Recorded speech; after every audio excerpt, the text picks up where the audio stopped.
In the misty dawn of a medieval morning, a friar named W. lay in his bed tormented by a relentless illness. His body, once a vessel of strength and service, now felt like a prison of pain.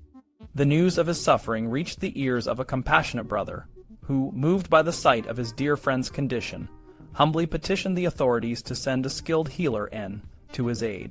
This plea for mercy was the first of many that would weave a tapestry of care and concern across the monastic and royal realms of England. The Friar was no ordinary healer. He was a man of deep faith and profound knowledge, trained in the ancient arts of medicine. His task was to bring relief to the ailing W, to use the divine wisdom granted to him to ease the burden of illness. The journey of W and N was a testament to the bonds of brotherhood and the relentless pursuit of healing that defined the lives of medieval friars. In the bustling city of Oxford, where the air was thick with the scent of parchment and the echoes of scholarly debate, another friar, Adam of Bechesover, was making wave. Adam, a man of remarkable talent, had earned the respect of his peers and the gratitude of his patients. His reputation as a healer spread far and wide, and it was not long before his skills were sought by the highest echelons of society.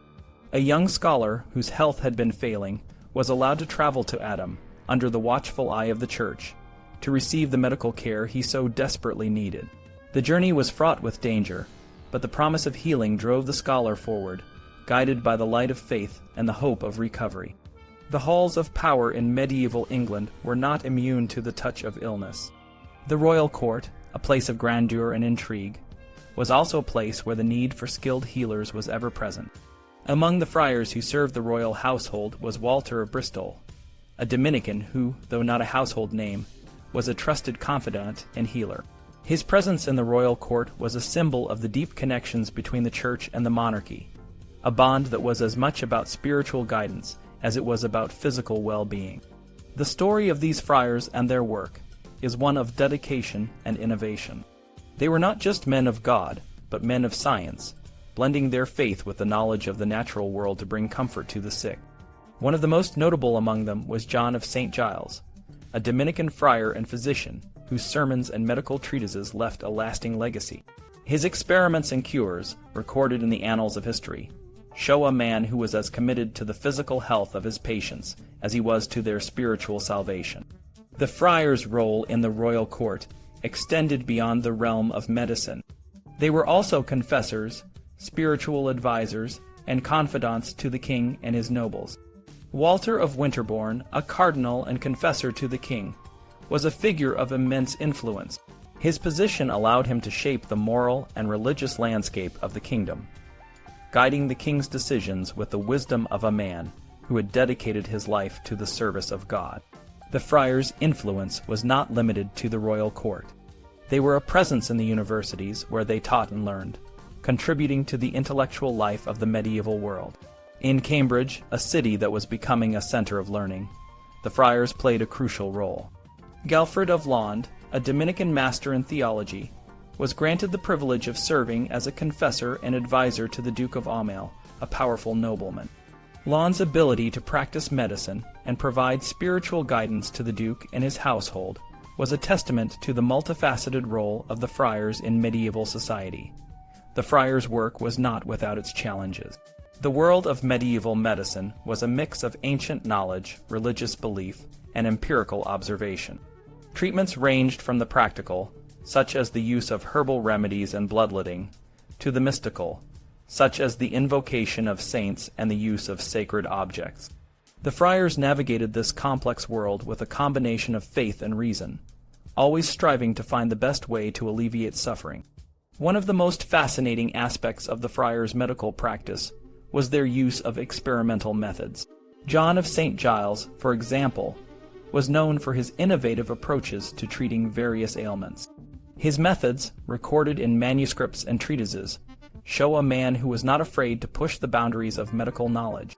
His experiments with different remedies and treatments were a testament to the friars' commitment to advancing the field of medicine. The friars' influence extended beyond the medical and spiritual realms. They were also involved in the intellectual and cultural life of medieval England. Henry Daniel, a Dominican friar and horticulturist, wrote extensively on the interpretation of urine, a practice that was central to medieval medicine. His work, the Liber Iuris, is a testament to the friar's role in the advancement of medical knowledge and the dissemination of medical texts. The friar's contributions to medicine and society were not limited to a single generation.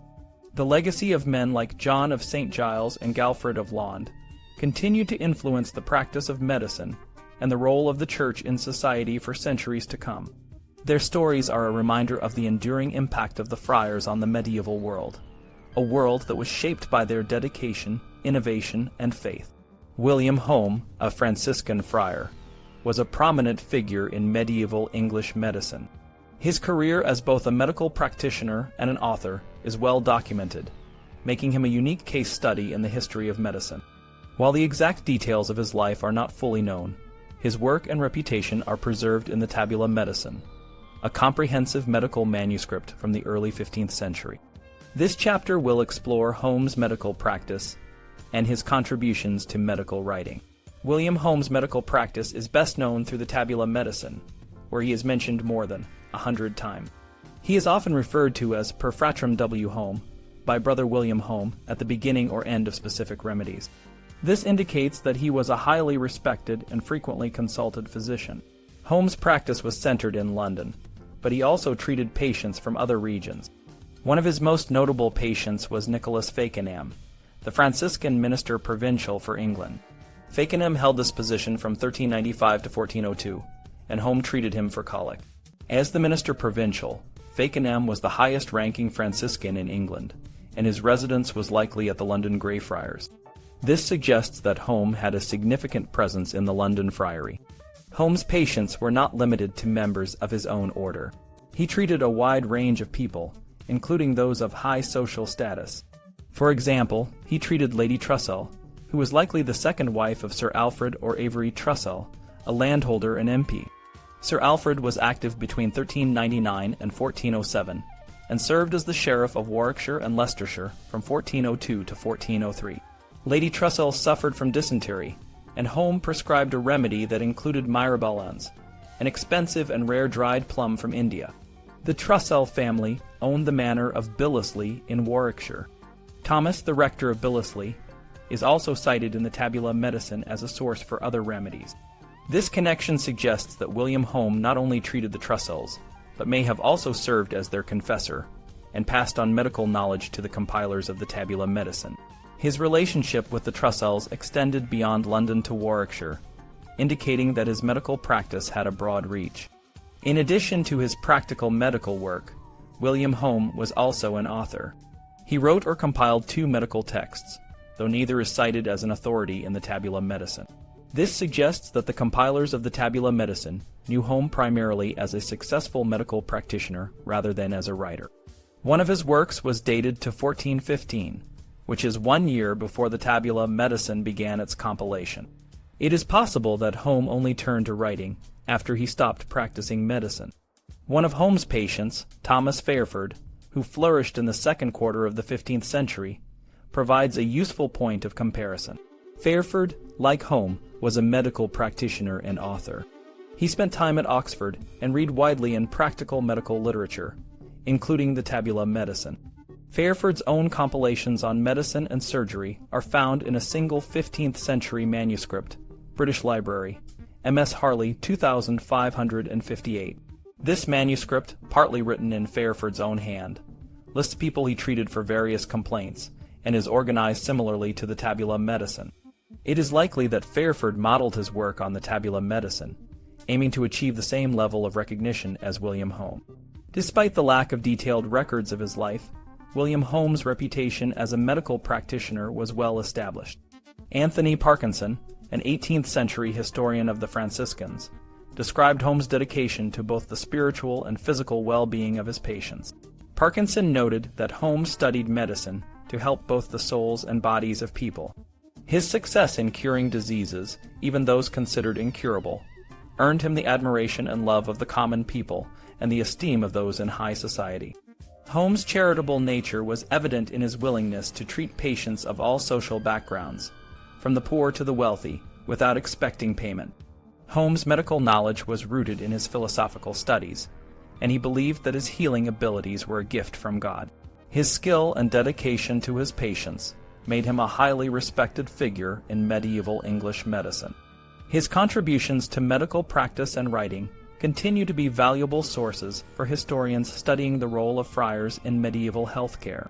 William Holme was a prominent medical practitioner in medieval England, known for his expertise in treating a wide array of ailments, from common fevers to more complex conditions. His reputation extended to royal and aristocratic circles, where he was sought after for his healing skills and innovative remedies. One of Holme's most notable patients was the Duke of York, Edmund of Langley, who suffered from swollen legs and feet. Holme devised a remedy that was so effective, it earned him a significant fee of 100 shillings. This expensive treatment was called the sanativum puncturdonum, or Punchardon's remedy, named after the knight it was originally intended for. The knight, a member of the Punchardon family, likely had high social standing, given the cost of the treatment. Holme's clientele was diverse, ranging from cardinals and knights to common people. He treated a wide spectrum of ailments, including fevers, fluxes, diarrhea, various swellings, pestilence, sexual problems, and urinary complaints. His remedies were often tested and proven effective, earning him a reputation as a skilled and trusted healer. Holme's practice was not limited to treating men. He also cared for women, including pregnant women with pain in their sides. He recommended a diet and a plaster for such conditions, and he even ventured into gynecology, prescribing treatments for issues like suffocation of the womb, where vapors from the womb made it difficult for a woman to breathe. His hands-on approach, though not explicitly detailed in the text, suggests he might have directed midwives to apply his treatments. Despite his high fees for some treatments, Holme also provided remedies for the poor. For example, he created a less expensive treatment for flux using herbs instead of costly spices. This shows that he was mindful of the economic differences among his patients. Holme's approach to medicine was both practical and holistic. He believed in the importance of diet and regimen in maintaining health. For instance, in treating quartan fever, he recommended a specific diet that included a light meal of chicken, avoiding certain meats, and drinking weak beer instead of wine. He also advised patients to avoid certain fish, specifying which ones with scales were safe to eat and which were not. Holme's treatments often involved a sequence of steps, from digestive medicines to purging, herbal drinks, and anointing with oils. For conditions like paralysis, he prescribed a detailed course of treatment, including digestive medicines, purging, herbal drinks, and anointing with oils. He also considered the timing of treatments, such as administering medicines during specific months and phases of the moon, in line with the principles of calendrical medicine. One of Holme's unique practices was his preference for distilling medicines. He used distilled remedies for skin diseases, joint pain, and even as a laxative. For example, he recommended distilling a meat water made from pork and herbs to treat cold gout. This method of distillation was common among English friars and showed their early adoption of advanced medical techniques. Holme was also a proponent of balsam, a rare, inexpensive spice. He believed balsam was a versatile medicine that could treat a wide range of illnesses. Balsam was derived from a shrub with a two-layered bark and produced a pale yellow, astringent oil with a lemony and cardamom-like smell. Holme's use of balsam as a wonder drug further cemented his reputation as a skilled and innovative healer. Through his diverse clientele, extensive range of treatments, and innovative methods, William Holme established himself as a prominent and respected medical practitioner in medieval England, valued by both the elite and the common people. William Holme was a talented medieval physician who wrote extensively on medicine, particularly focusing on remedies and treatments that were accessible to the poor. One of his notable works, the Tractatus de medicinis, provides a glimpse into his approach to medicine and his dedication to his Franciscan brethren. In Tractatus de medicinis, Holme begins by addressing common ailments of the head, such as headaches and voice problems, which were particularly relevant to his fellow friars who often preached to large crowds. He shares a powerful purgative for the head, attributed to Hippocrates, which he tested on himself when he was nearly at the point of despair over his own health. This remedy, which includes opium from Thebes, stavesacre, and various oriental spices, was rubbed on the palate to treat a range of head complaints, including epilepsy and dim vision. Holme also mentions a stomach medicine that he tested on his patients, which he claims could miraculously expel bad humors and relieve pain at any time of day. This medicine, used by King Charles, likely Charles VI of France, contained a blend of spices and was highly effective. Another notable remedy in Tractatus de medicinis is a set of pills attributed to Brother Peter Serra, another Franciscan. These pills, containing rhubarb and various spices, were designed to act quickly, with one pill taking 18 hours to work and 2 pills acting immediately. Holme provides detailed instructions for storing these pills, emphasizing the importance of keeping them in a shaded area for 2 days before sealing them in a glass jar. The text also includes simpler remedies, such as a treatment for eye inflammation. Holme suggests cooking the roots of rose and fennel with oil and water, and then anointing the eye with the resulting mixture. These simpler remedies, which rely more on herbs than expensive spices, suggest that Holme was mindful of the economic constraints of his patients. As the Tractatus de medicinis progresses, the remedies become less elaborate, and the focus shifts to more practical and affordable solutions. This change in tone and content is likely due to Holme's intention to create a useful resource for his Franciscan brothers, who often had limited access to expensive medicines. In contrast to Tractatus de medicinis, Holme's De simplicibus medicinis is a much longer and more comprehensive work. This text, compiled around 1415, is an alphabetical guide to simple medicines for various illnesses. Each entry includes a list of medicinal simples and their uses, along with the names of the authorities from whom Holme derived his information. These authorities include well-known medical figures such as Avicenna, Bartholomew the Englishman, and William of Salisto. The De simplicibus medicinis was designed to be a practical reference for medical practitioners, allowing them to quickly find information on the medicinal simples available for treating specific illnesses. Holme's meticulous organization and accurate transcription of information from multiple sources demonstrate his commitment to creating a reliable and accessible medical resource. Holme's work on medicinal simples also reflects his interest in making medicine more accessible to the poor. He includes remedies from the Thesaurus Pauperum, a well-known handbook of compound medicines written by Petrus Hispanus, which was specifically designed for those who could not afford expensive drugs. This inclusion underscores Holme's concern for the well-being of all people, not just the wealthy. Holme's writings, both Tractatus de medicinis and De simplicibus medicinis, highlight his practical approach to medicine and his dedication to serving his community. Whether addressing the specific needs of his Franciscan brothers or compiling a comprehensive guide to simple medicines, Holme's work remains a valuable contribution to medieval medical literature. William Holme, a Franciscan friar active in the early 15th century, stands out as a significant figure in medieval medicine. His work, particularly the De simplicibus medicinis and the Tractatus de medicinis, provides a window into the medical practices and knowledge of his time.